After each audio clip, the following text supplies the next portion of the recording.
Sulaiman Rahman, President, Founder, CEO of DiverseForce and the P4Hub. Today on The Pivot, your network is your net worth. Y'all, it is all about who you know.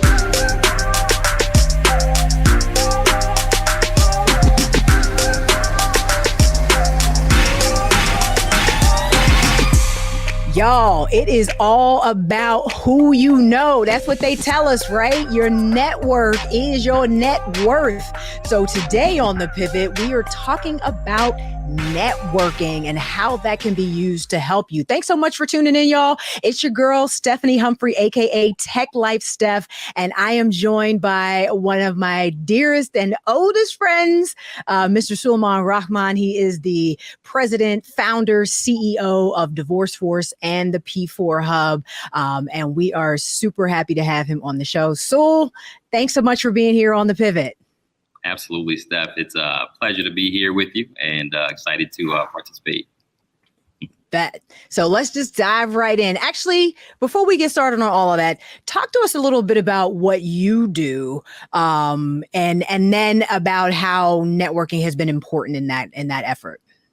Yeah, I can talk about our company, DiverseForce, which really evolved from exactly what you talked about, a professional network that we built. That's currently over 20,000 professionals of color throughout the greater Philadelphia region, and now expanding across the country.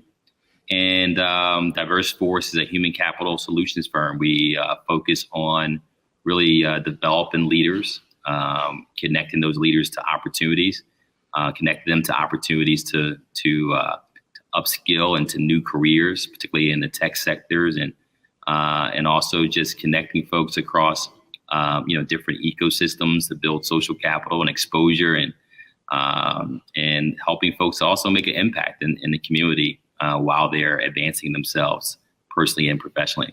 But it didn't always start out that way. You know, back in the day when you and I met, it was all about getting our swerve on. Talk a little bit about urban Philly and the origins of urban Philly. Yeah, it was similar origins around connecting people. And although we've kind of focused, around career development, like you said early on, we, as young folks in Philadelphia wanting to find out what's the, hot spots to go to, and we're like-minded folks. Urban Philly was a website. We actually started, I won't date us, but but we started Urban Philly back when email was a disruptive technology. Right before me was some good friends of mine who started Delaware Valley First Fridays,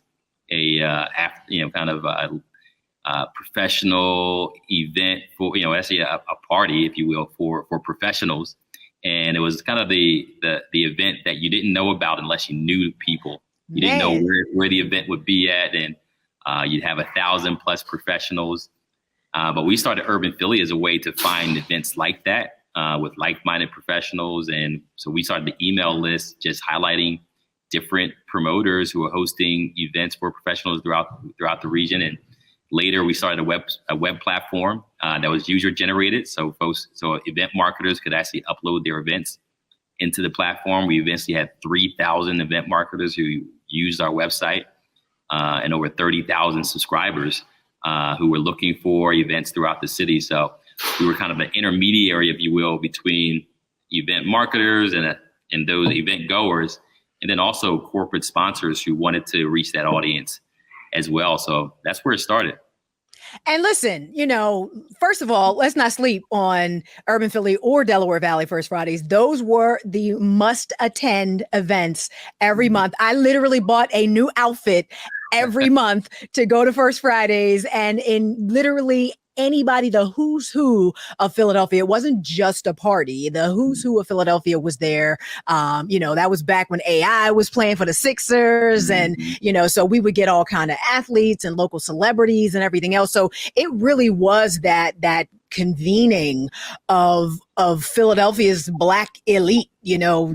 At the risk of sounding elitist, it was Philadelphia's Black elite. And I got to tell a quick story too, because don't discount the idea of a party or a social event as an opportunity for networking. So when I pivoted my brand, when I was trying to become tech life Steph for real, I had done some things to get started. I was writing for a few different publications, but the goal had always been to be on television. I wanted to be a tech contributor, like I had seen on TV, and, you know, was still trying to do that process. I had hired a publicist. I was paying her all this money. Nothing was happening. You know, they kept rejecting our pitches. All the networks in Philadelphia kept rejecting our pitches. And they're like, well, we don't know who she is. And, you know, Stephanie, didn't she used to do traffic for one of the other stations and whatnot? But I was at a party for E. Stephen Collins, rest in peace. It was his birthday party, 1 December.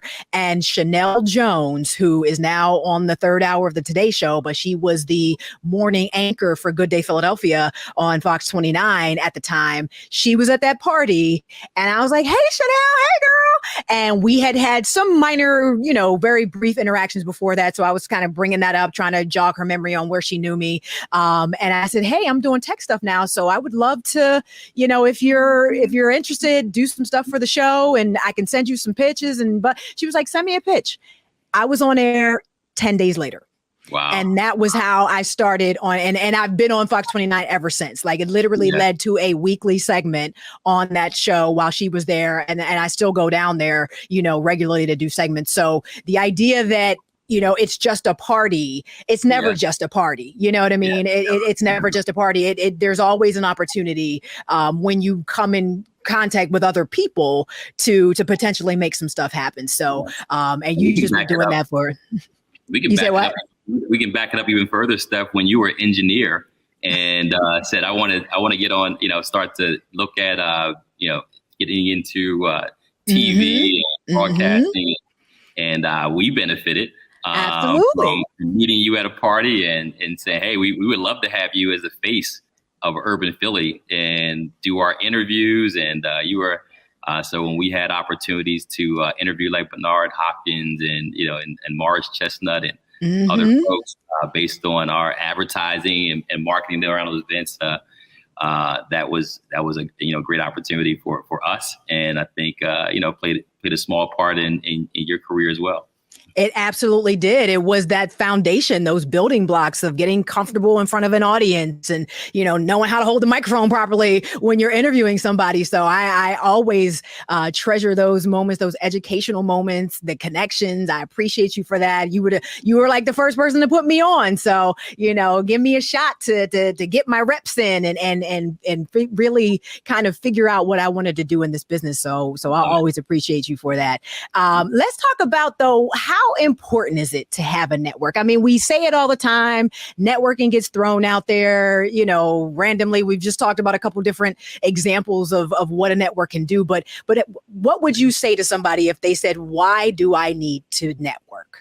Yeah. I mean, I think you said it earlier that your network is your net worth, your relationships, you know, relationship is currency. You know, that social currency, social capital is currency.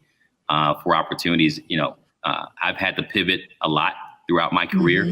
A lot of things have changed, but it was always just relationships. You know, to your point, you know, meeting you and having an opportunity to amplify our brand, meeting folks at the Delaware Valley First Fridays and them kind of taking me under their wing, and they were spending over $10,000 a month on just postcards, sending out to people's physical address.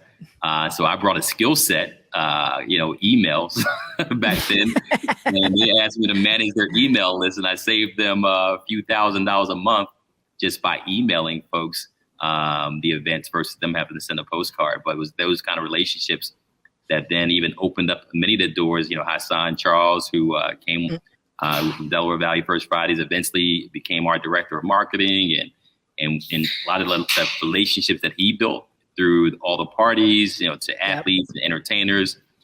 Those were kind of the doorways, even for us. You know, some of those interviews that you were able to do were because of his relationships to open up the door and get us into the VIP. So it's all about relationships. And, you know, I noticed you said it's not, you know, it's who you know. And I would just take it a step further, because it's not who you know, because a lot of people know people or they know who they are, but it's not who you know, is who knows you. It's true. And what they know about you matters. So your personal brand and how you show up and how you follow through and all those things, because people can know you for the wrong reasons and never want to do business with you based on what they know about you. So it's not who you know, it's who knows you and what they know about you as well. So it's always good to build a good reputation and treat people well and make deposits. I always say if you make enough deposits, you can always make withdrawals, from those relationships. But some people go around just always wanting withdrawals. It'll call you up and want to withdraw out of the bank account. They always want something. Don't we know that person that you only hear from when they need something? Literally, you could go years before you hear from this person. And they go, well, hey, I'm having this event if you want to come through. Or, hey, do you know somebody that can help me out with Make deposits. What does that look like? Let's keep that thread going. What does making deposits look like? Or what can it look like? Because I'm sure it can be a lot of different things. Yeah. Well, you can make a deposit just from, say God gives us 2 ears and 1 mouth. If you just listen, if you use them in that proportion and listen to people, hear what they want to do, what they want to accomplish, because people who are always withdrawing, many times they're just talking all the time, telling you about what they need and who they are and what they want. And they have no idea who you are, what you do. So, a deposit could be as simple as listening to people, understanding what they need, what they're looking to accomplish, and thinking about ways you can make deposits. Can you make an introduction? Can you, make a connection? Can you support them in some form or fashion? So, finding ways you can make deposits. We used to, in our networking events, we would actually have these kind of icebreakers, and it was titled Givers Gain. So it was really intentional about find 5 people and just make deposits. Like, how can you help this person? So if everyone's focused on making deposits, we can all make withdrawals, from the pool of deposits being made together. So that, people who are good networkers, they know, that they don't keep score, but they try to make as many deposits as possible. And you help enough people get what you want. I definitely find myself doing that more often because I like to fancy myself a servant. So anytime I meet somebody new or I'm talking to anybody, I'm always thinking about who I know, how I can connect them, strategies, content strategy. Like for me, because of what I do, it's more like content strategy type stuff. Somebody's always asking me about social media or something like that. I'm like, well, did you think about maybe you could start creating content around this and that? And pretty soon I done a whole consultation, but it just comes very naturally to me to try to look for ways to serve first.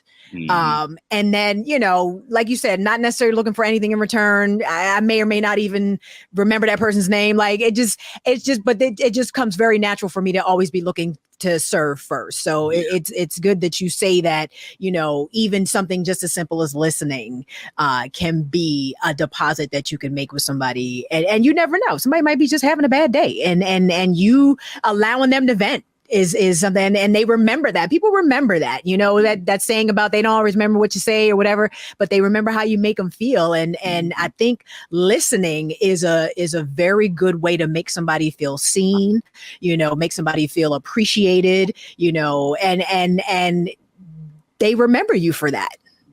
Yeah. John C. Maxwell, he said, people don't care how much you know until they know how much you care. There you go. Listening, helps people recognize that you care and that you're, it just, sends the right signals in that respect.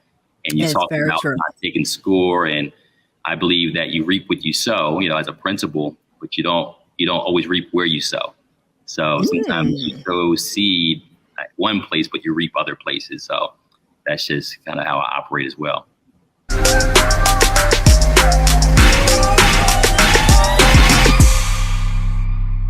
Love our new Alexa. It's a Buick. Yeah, Alexa. Buick. Alexa. It's a Buick. It's an Alexa. It's a Buick. It's an Alexa. Coach, that's a Buick. That's an Alexa. The Buick Enclave with available Alexa built in. Verizon just gave us all a brand new iPhone 13. We've been customers for years. I thought new phones were for new customers. We got iPhone 13s too, switched to Verizon 2 minutes ago. Ours were busted, and we still got a shiny new one. Check it out.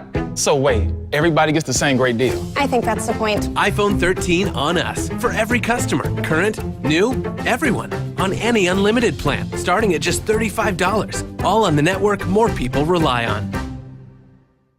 Don't you think it's time to get wealthy? I'm Deborah Owens, America's Wealth Coach, and my new show on the Black Star Network focuses on the things your financial advisor or bank isn't telling you. So watch Get Wealthy on the Black Star Network.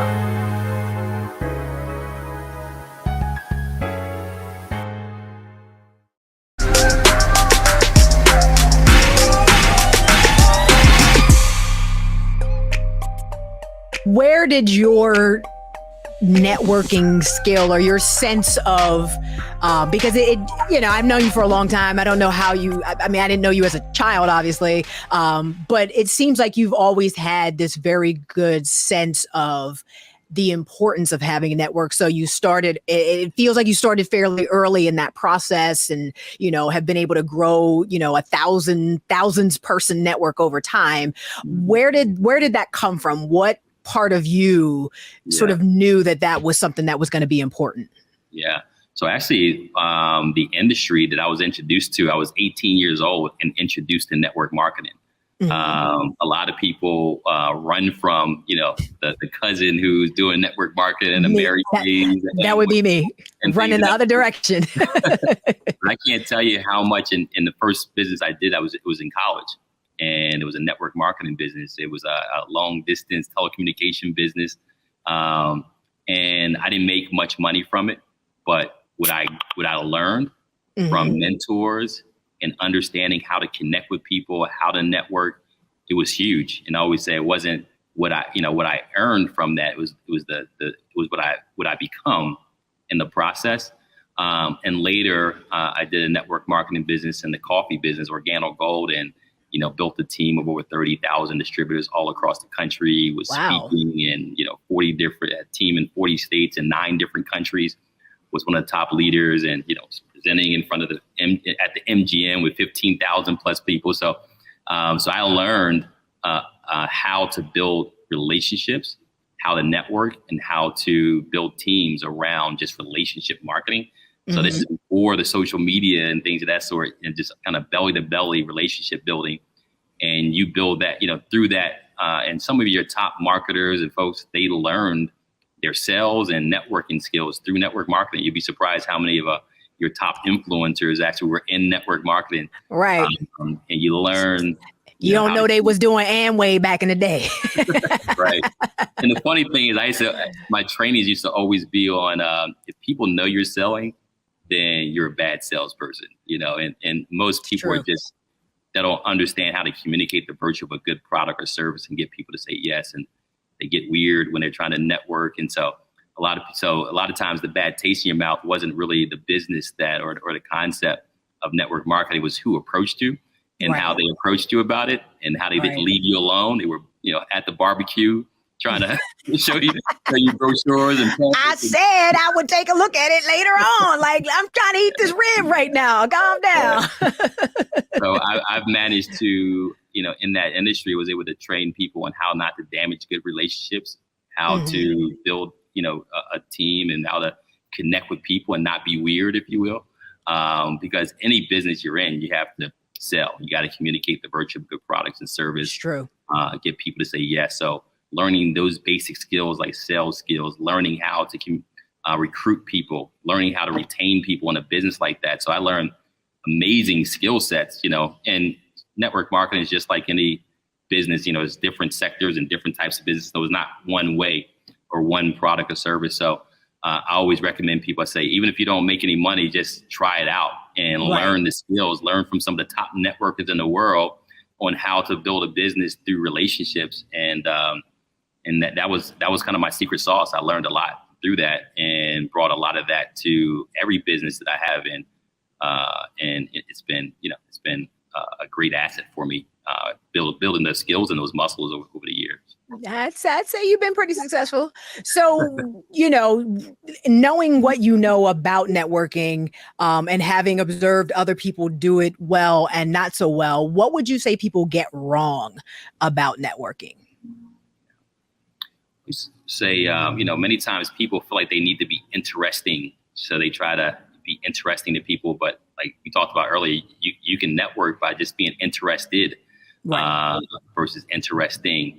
Many times people are like, what do I say? What do I have to do? But just really connect with people, ask questions, listening, active listening, and following up. People like to talk about themselves a lot. So a lot. Talk about themselves and be a good listener. You can network well. 2 is just many times, understanding who you're talking to, understanding personalities. Mm-hmm. That was another thing that I had to learn through networking is understanding, mirroring, matching different personalities. Some people speak fast, some people speak slow, and they like people who are like them. So I naturally learned to be a chameleon and speak people's language, right? And speak that cultural agility and speaking different. We do it at work sometimes. We find ourselves code switching, right? Mm-hmm. But that's a skill that Black folks have had to learn by me moving into many times spaces that didn't represent them, or people of color, or people with different dimensions of diversity. Have always had to learn that cultural agility, which is an asset as well, to be able to navigate different rooms and personalities is another way to be able to connect with people. Another great book by, some really great books on this. One of the first books I read was How to Win Friends and Influence People by Dale Carnegie. I have that. It's so funny. I probably have like 3 copies of that book because I always say I'm going to read it. And then I started. And then between that one and 7 habits of highly effective people. Yeah. They're back here somewhere. I've started them multiple times, but never finished them. Yeah. I mean, that book has 13 principles. And I read it when I was like early 20s. And again, that was one of the benefits of being in kind of network marketing. They ingrained in you personal development. And, just read 10 pages of a good book a day. How do you eat an elephant 1 bite at a time? 10 pages over the course of a month, you get through a book. Imagine if you did, just 12 books. Many times we get an analysis paralysis trying to do too much. So I learned just reading good books on just influence and communication. And that one book just talks about so many powerful things like listening, talks about smiling, how just, being, because you come from communities sometimes where there's negative sanctions for smiling. It's so true. Like, what you smiling at? Why are you so happy? You know what I mean? Like, I'm just looking at right. Eye contact, right?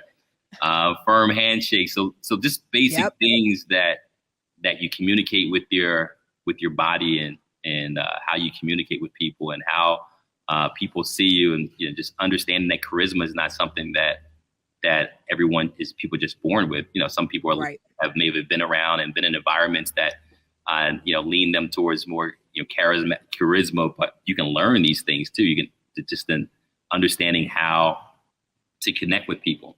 Mm-hmm. So those are things, the emotional intelligence, understanding, some people, you ever had that person that just keeps on talking. They can't take any signal and you be waiting for that little break and, just to jump in to say something or especially when you're on the phone, you be trying to get off the phone and you be waiting for that little pause or the lull. And there's never a lull because they just keep talking to the point where you just finally have to be like, I got to let you go. I got to interrupt you. I'm sorry. I got to like people, if this is you, know who you are. You really do. You know who you are.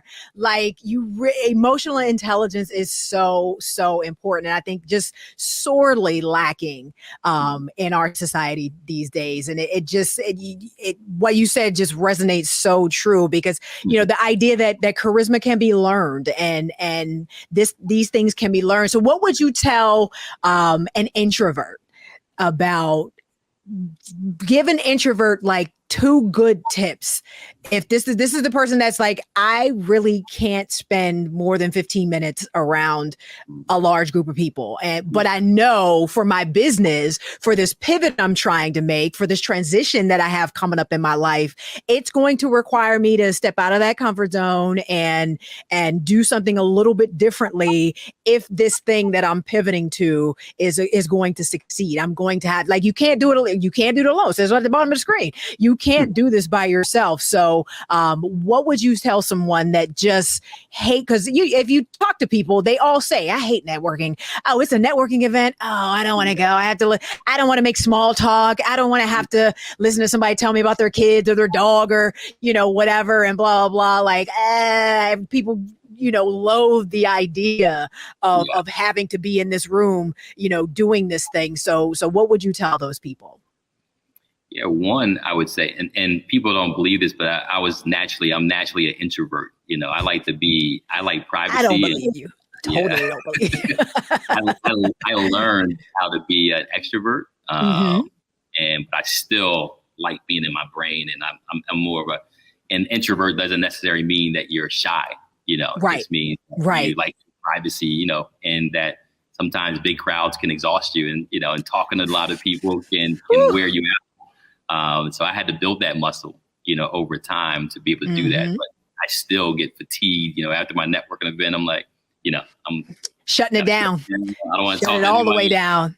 Yeah, and just have my privacy. So, and also I would many times networking is not fun for people too, or they don't have a need to network because they're not in a space or a business, or they haven't stepped out of their comfort zone in a place where networking can be valuable to them. You may say, well, I'm a nurse, and network, I'll be a nurse for forever. Forever. And, who am I networking with and why am I networking with them? So you may never even just, have a mindset of maybe wanting to do other things, whether it's serving on boards, whether it's in giving back to meet that need of contribution. Maybe it's supporting, someone's business or starting your own business. Is there still some value there, though, for that person that says, well, I don't need to network because of my industry, or I'm not looking to, raise money or whatever? People think about networking only for very specific reasons. And to your point about, deposits and withdrawals, they only think about network when it's time to make a withdrawal. What would you say to that person who thinks because they don't have an immediate need, they don't need to do it? Yeah. I mean, it does come down to even human needs. Some people want a human need to contribute, so I would think about it more than just a need for financial gain or a need for your business. If you want to contribute better to society, knowing people, networking, and being able to make those deposits to organizations or to causes that you want to contribute to. Maybe it's a human need for growth. You want to continue to grow and learn. So meeting people and building your influence and relationships to be able to learn and grow from people that you naturally wouldn't be able to connect with, through people. So ultimately, obviously the career that you're in is going to index higher, for certain types of networking. Obviously, having a sense of security and knowing that if that job does lay you off, that you have a network to lean on, or even if there's personal goals. So I would really sit down and write down your reason why for networking. Again, some people don't need a network, and they can probably go through life and live a happy life not networking, but there are obviously tremendous value depending on the human needs you have. And again, it's not just financial gain. It could be experiences, but, identifying ways that networking can help you to achieve some of your goals. Otherwise, there may not be any motive for you to step out of your comfort zone to get into different spaces unless you do have kind of some intention behind why you're doing it and on a macro level, not on a one-on-one level where you're talking to someone, but how can those relationships benefit you in some way down the line? And I would say 99% of people, from networking, from making relationships, they can find a connection to why can make their life a little bit better, as a result of having a good network. That's right. That's right.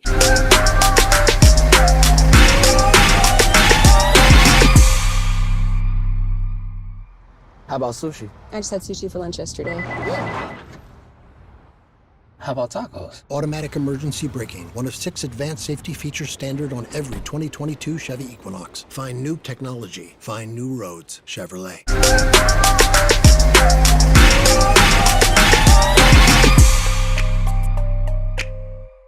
So now, we're building sort of this, I'll say, macro network. You want to have a Rolodex, to use an antiquated term. You want to have this Rolodex of people that you could potentially call on if necessary, but you may not necessarily consider them your friends per se. They may be just close acquaintances or friendly acquaintances or whatever sort of label or box you want to put them in. But then you also do maybe have that circle of people that is your actual network. Like these are people you do business with on a regular basis and, everything else. How do you control who becomes a part of your network or decide who becomes because, also I'd have to think for you, especially, you got people coming at you left, right, and sideways, wanting to take advantage of the network you've already built, wanting to take advantage of the businesses that you run and be a part of it. And for good or bad, it may be a good relationship, but you don't know yet. Yeah. How do you control that flow of people sort of in and out of your network? Yeah, it is. As your network gets bigger and bigger, and obviously you do get to a point where you won't know everyone who knows you. And that's what I talk about. It's not who you know, it's who knows you and what they know about you. So I benefit sometimes from people I benefit from people I've never met or connect with, or I'm in rooms that I've never been in, but I've been there before because someone else talked about me that I may not have known. And that goes, and social media has allowed us to do that a little bit more, kind of scale our brand and our relationships. It gets, especially someone like me who's not always, I don't have like a photographic memory on everyone I meet. So sometimes it makes people upset that, they kind of know you and they know what you're about.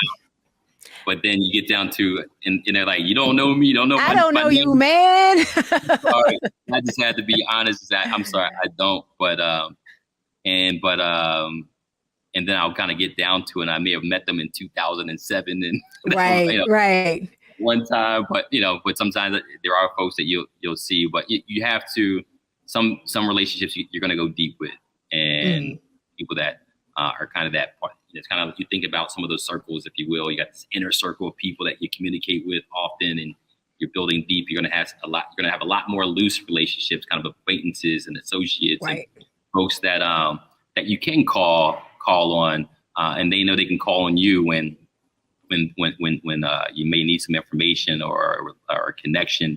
And then there's folks who, again, through social media, we've kind of scaled the ability to build relationships and connect with people. Or through a podcast like this, you may have people who know of you and know your story and know your background and feel a level of connection with you. Right. And you can reach out to them and pick up, on that right where you start. So, it for being a good networker, you do want to think about who's that inner circle 5 to 10, who's the kind of 30. That you may communicate with, once a month or every few months or so, that you stay connected. And then there's gonna be a kind of a loose hand, about 155 or so that you may talk to once a year or so. But the great thing is, again, with social media, people can stay up with your life and haven't talked to you for years. I'll connect with friends that I haven't seen in years, but they at least know what I've been up to. They feel connected to me. And that's the beauty of social media and some of the platforms you can create to kind of scale your influence and relationships. And folks can talk about what you're doing, and you can benefit from that when you walk in the room and people have been talking about the good things you're doing. So I love social entrepreneurship, one, because I get value from impact. I've just been wired to put people over profit, to put impact over profit. Absolutely. So I benefit from that spiritually and emotionally. And that kind of work also gives you a lot of goodwill, where people want to support you and see you successful, because it's not necessarily about you, it's about a bigger cause. And so a hack as well, when everything's not just about you and your own personal gain, but about a bigger cause and impacting people around you as well.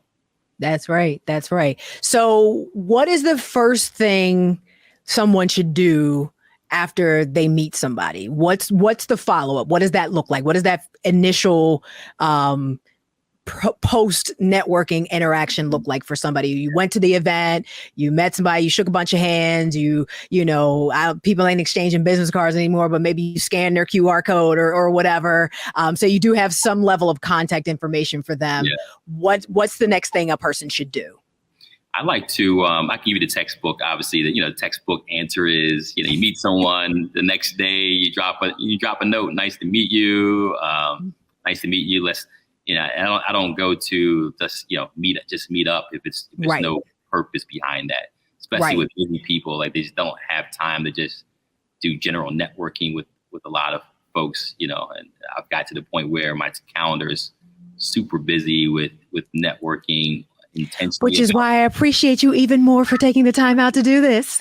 Yeah, you're in my inner circle. But I make time for that. But just at least connecting with the person. Nice to meet you. Here's my information. Let's, stay connected.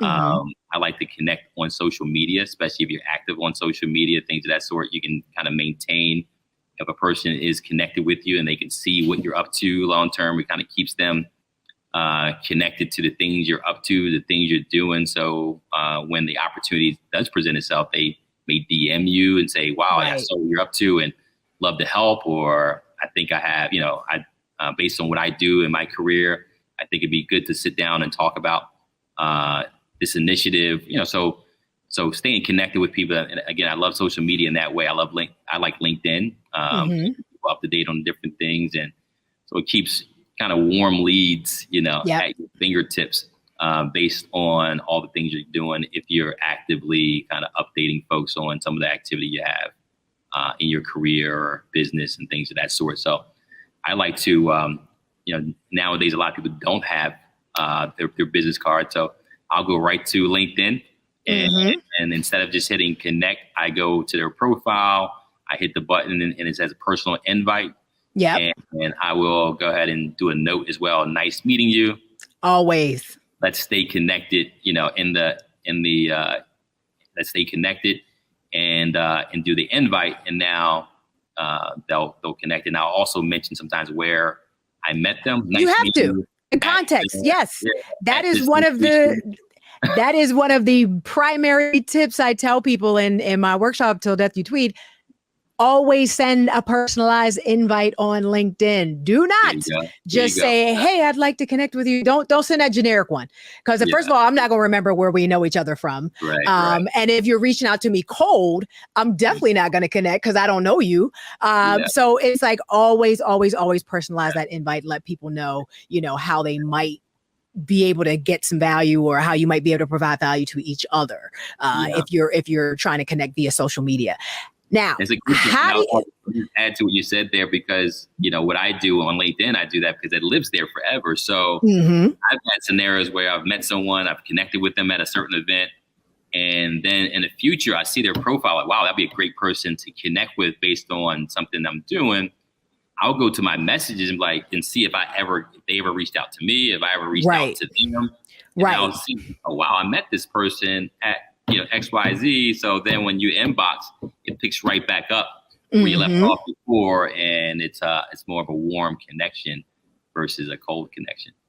Absolutely. Absolutely. Tips and tricks, y'all. Tips and tricks. So now how do you remove someone from your network if that ever becomes a necessity?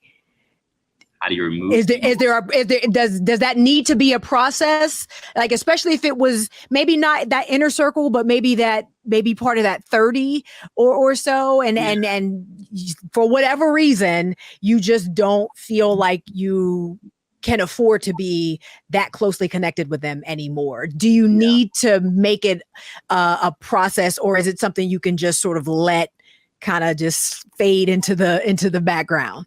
Yeah, I kind of let it fade into the background. The hard conversation, sometimes some people can't take it, and and then they just feel like, you don't like them or talking bad about them. So if I don't have to have a hard conversation with someone, and instead I answer slower or don't answer at all, in cases, and they ultimately get the message that I'm not as accessible to certain people. So that's I don't know if there's the right way to handle that, but I think that it's a lot less confrontational, and scenarios where having to tell people every time you call me you want something from me, and so I just stop. Personally, I stop responding, or I'll respond with a text. As, hey, what can I do for you, and keep it brief. Yeah.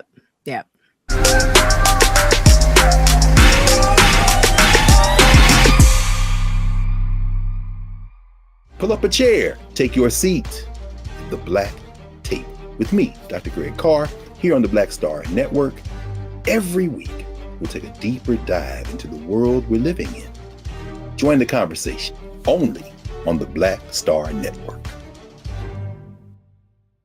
Love our new Alexa. It's a Buick. Yeah, Alexa. Buick. Alexa. It's a Buick. It's an Alexa. It's a Buick. It's an Alexa. Coach, that's a Buick. That's an Alexa. The Buick Enclave with available Alexa built-in.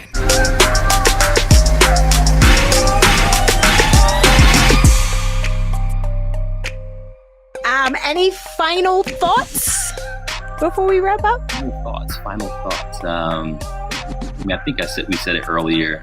Help enough people get what they want, you get all that you want. And again, not to say just that you're a people pleaser. You don't want to just be people pleasing, and because you can make a lot of deposits and never turn those contacts into relationships that can help you to build as well. So it's true. Don't be someone who just allows people to take and not reciprocate in some way if and when you do reach out to those people. Those are the folks that you might need to again have less access to you as well. Also, get out and move into networks that and get uncomfortable. Like you said, get uncomfortable. Get comfortable with being uncomfortable. Step outside of your comfort zone. If you do it long enough, it'll become part of your comfort zone. Right. With some of the introverts, again, I think, so what I said earlier, as far as you don't have to be interesting, you just be interested. Just asking good questions and actively listening and getting people to talk about themselves. And finding ways to you say people's favorite radio station is What's In It For Me. WIIFM is it for me. So being able to, again, make deposits and what's really powerful about being a networker is your network is an asset in itself. That's right. Connect one person to another. So it's like the gift that keeps on giving. For you, but also for others as well. When you build good relationships and can connect, you can meet some really influential people just by the people you can connect them with. So being a good connector is one way of adding value to people, just by your own network and who you can connect them to based on your relationship. So that's a really strong deposit that helps you to build a great network, and it kind of feeds on that as well. Be very intentional about your brand. I'm pretty sure you talk about that as well. Yes, indeed. How you brand yourself. It goes beyond. There's a book by Harvey Coleman. He talks about the PI methodology, and where performance alone is a small piece of advancement, where your image and exposure. So your image and who you're exposed to with your image and your profile is going to determine kind of how you advance. At some point, just being good at what you do, having good skills, is not going to get you into leadership opportunities. It's not going to help you to build a big business if you don't have that image in the marketplace and exposure to the right people to really amplify what you're doing as well. Right. Right. And one more question, because this just came, I just thought about this because this is the pivot, you know, people watching this are considering making some sort of major transition in their life. They're going to need other people to help them make that major transition in their life. So there may be an instance where you get that call and someone asks to pick your brain. What is a better thing for that person to do besides make that type of ask? Or is there a better thing? Knowing that this person actually does need help and does need to actually sit down in front of someone to get information that they need to make their pivot. But we all know that the pick your brain makes me cringe. What else might be a better thing for that person to do when they're reaching out to someone? Yeah, absolutely. One is do your research on that person and know exactly what you want from that individual. Starting off with just with sharing with them what you admire about their background or something they've done, and be very specific about what you would like to connect with them about. Okay. So if I would say, hey, Stephanie, I really respect what you've done in pivoting your career. I've watched your TED Talk and I learned some really great tips. Would you mind, do you have 15 minutes for us to jump on the line? Just have a couple quick questions about some steps that some moves that I'm thinking about making in my career and would love your advice. Would you mind sparing 15 minutes to have a conversation? So sometimes the time, that's the thing. I would give somebody 15 minutes. You know what I mean? Quick little Zoom, 15 minutes. I'm setting a timer. But and even if you don't, once you get on the phone, maybe the conversation just goes naturally and organically to wherever it goes. But I think that's a key point of it is don't try to monopolize a full lunch or just say, let's get coffee. I'm like, that could be an hour or two, depending on 2 hours trying to get around the city. Exactly. You got to drive, you got to do this, you got to do that. Like there's the basic version of Zoom that's free, y'all. And you get up to an hour per video conference. So ask someone for 15 minutes on a Zoom call so that they don't have to leave their home or don't have to leave their office or can do it from their phone, wherever they might be at the time. Make it as convenient as possible for that other person that you're asking for something from. And to your point, be prepared. Have your questions ready. Don't just be like, so how did you make your, don't be vague, you know what I mean? And don't expect me to relive and replay my entire life story for you there while you're trying to find whatever nuggets you need from that to do what you have to do. Be prepared with actual questions and just be very respectful of that other person's time.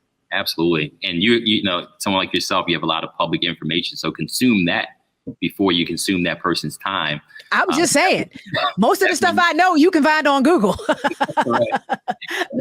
So consume that information and then ask the nuanced questions, on that call. And, a great thing to do is take the suggestions. One thing that successful people do is they like to find people who are motivated. And if they give you suggestions on books or things of that sort, take those notes and just ask them, do you mind, if I follow up with you after I read those books or those, and just kind of give you an update on, whether it's email or just to update you on how things, are moving forward. And ultimately say, yeah, absolutely. Because they know most people won't follow up. That's they won't do those steps. But if you're someone who goes and comes back and says, hey, Stephanie, you recommended this great book. I read it. And here's a few things that I got out of it. Thank you so much for sharing that with me. That's a way that you start making, start building a relationship with that person. They follow back up. They may follow back up and say, yeah, please keep me updated. Let's grab coffee. Love to hear, your story and your new role. So that's a way to start building that relationship as well. It's true. Got to do the work. But be respectful of other people's time. So thank you so much. Your people sent over this contact information for you. So I'm just going to pop it up there. I hope this is okay to give out your email address. That's perfect. They can email me. LinkedIn is really good. Gives me a little more context about who the person is and connecting there and seeing if I know you by face or what have you. A lot of times I'll get an email say, yeah, we met XYZ, but a little bit of more context can help out. So LinkedIn is also a great place to find me. So send Sul a LinkedIn invite and be like, I watched your Pivot episode. You were amazing. You gave some great advice on networking, and I would love to try to connect and follow up on some of the points you made in that episode. But you got to watch the episode first. I'm just saying. And you have had to watch all the way to the end as well. So one more nugget. One more nugget. Yeah. We like nuggets. When you do meet with someone, many times successful people will ask at the end, how can I help you? Be prepared to answer that question. That is true. It may be the last time you get it. That is so true. Because I've done that where somebody, I just want to, and they're like, so what do you need me to do? And I'm like, let me think about that. That's a great question. And you hadn't thought, first of all, you hadn't thought that they would ask, but maybe you hadn't even thought through your whole thing, whatever that thing is. Maybe you hadn't thought that through enough to even know what you need to ask for. So that's a very, very good point, because people do want to help you. Ultimately, people do want to help you, but they want to see that you've done the work in advance and that you're as invested in the process as you expect them to be. So, if they ask, the answer could be, you've already helped me with just what you just answered. Being able to follow up with you maybe in 6 months to tell you, my progress would be tremendous. Boom. See, spoken like a true master networker. I'm gonna write that down for my own notes. How can I help? Just allowing us to continue this conversation and stay connected would be help enough. There you go. Boom. Thank you so much again, Sul. We really, really appreciate it. This was fantastic. Some awesome advice and insight into networking. Because again, this is not something any of us can do alone. And you're going to need someone else at some point, especially when we start talking about making major life transitions and pivots, if you will. So get that networking popping, be willing to get a little bit uncomfortable, and grow and build your network to something that supports you as much as you support it. I'm Stephanie Humphrey. I want to thank Sulaiman Rahman, and I want to thank you for watching The Pivot.